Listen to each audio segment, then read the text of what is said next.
Hey, history fans! Today we're diving into ancient Egypt, where myths, magic, and science come together. I've got 8 mind-blowing facts that'll totally change how you think about this incredible civilization. We're talking about a culture that built pyramids aligned with the stars, worshipped cats as deities, and had some seriously creative uses for honey.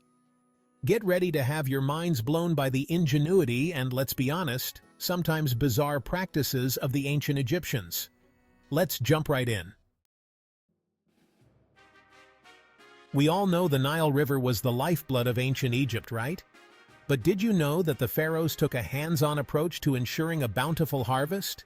Imagine this. The pharaoh, embodiment of the god Horus, descendant of the sun god Ra, sails majestically down the Nile. In his hands, he holds a golden vessel containing a sample of his own royal essence. The pharaoh would ceremonially deposit this offering into the Nile, believing it would invigorate the river, mirroring the act of creation by the god Atum.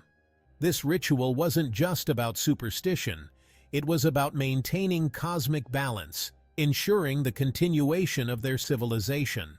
To the ancient Egyptians, it was a matter of life and death, a testament to their deep connection with the natural world.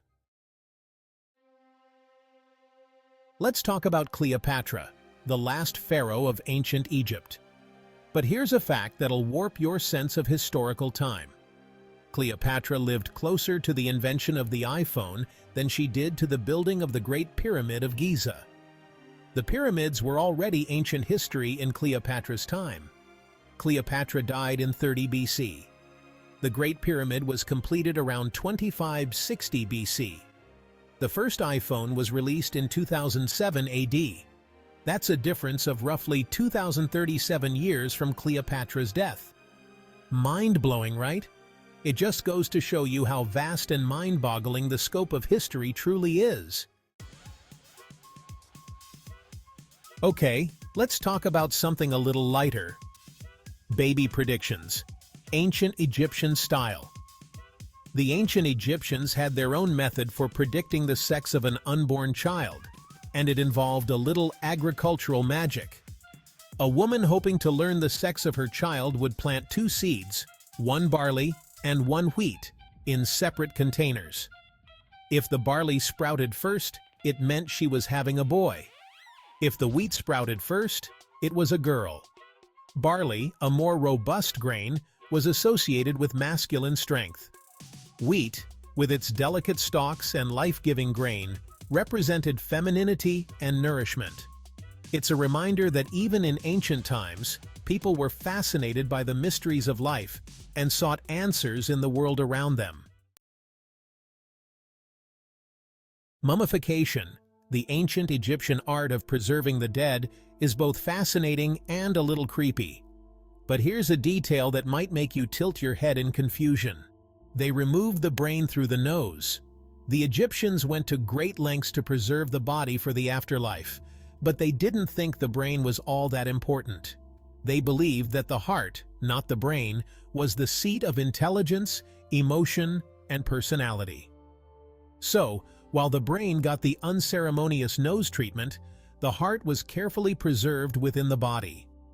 When we feel strong emotions, where do we feel it? In our chests, right around the heart. The ancient Egyptians, in their own way, were onto something. So the next time you see a mummy in a museum, spare a thought for its missing brain, unceremoniously removed through its nose. Imagine this. You're the pharaoh, the most powerful person in Egypt, but there's just one problem. Pesky insects, flies buzzing around your head, mosquitoes feasting on your royal blood. What's a pharaoh to do? Pharaohs would have their servants coated in honey to act as living, breathing bug traps. The sweet, sticky goo would attract all manner of insects, keeping them away from the pharaoh's delicate skin. Honey is a natural antiseptic, so it probably wasn't the worst thing to be covered in. It might seem like a bizarre practice, but it speaks to the ingenuity of the ancient Egyptians. They were masters of using what they had available to solve problems, even if those solutions involved a whole lot of honey.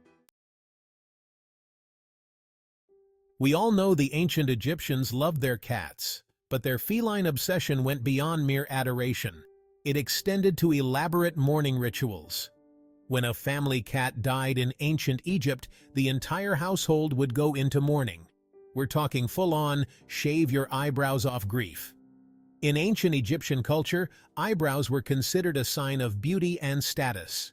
So by shaving them off, people were demonstrating the depth of their grief and the significance of their loss. Cats were revered as spiritual beings, protectors of the home, and symbols of good fortune. Okay, folks, buckle up for this one. We're about to enter the realm of ancient Egyptian contraception. Picture this. A woman in ancient Egypt wants to prevent pregnancy. She gathers some crocodile dung, mixes it with honey, and uses it as a contraceptive. Crocodiles were seen as powerful symbols of protection in ancient Egypt.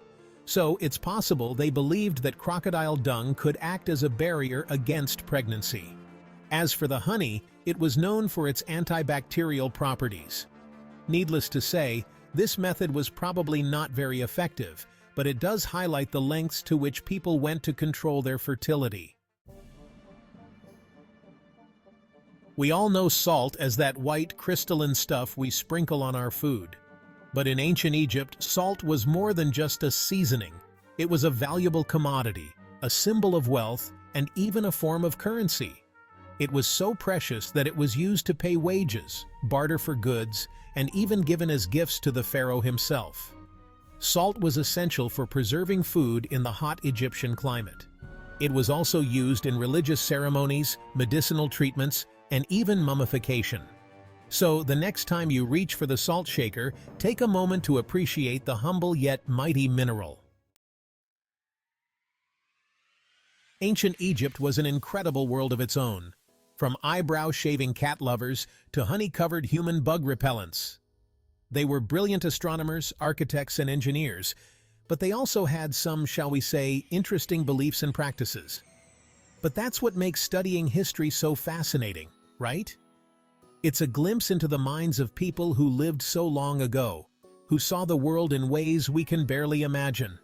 If you love these facts, give this video a thumbs up, hit subscribe, and stick around for more awesome history. Until next time, keep exploring the wonders of the past.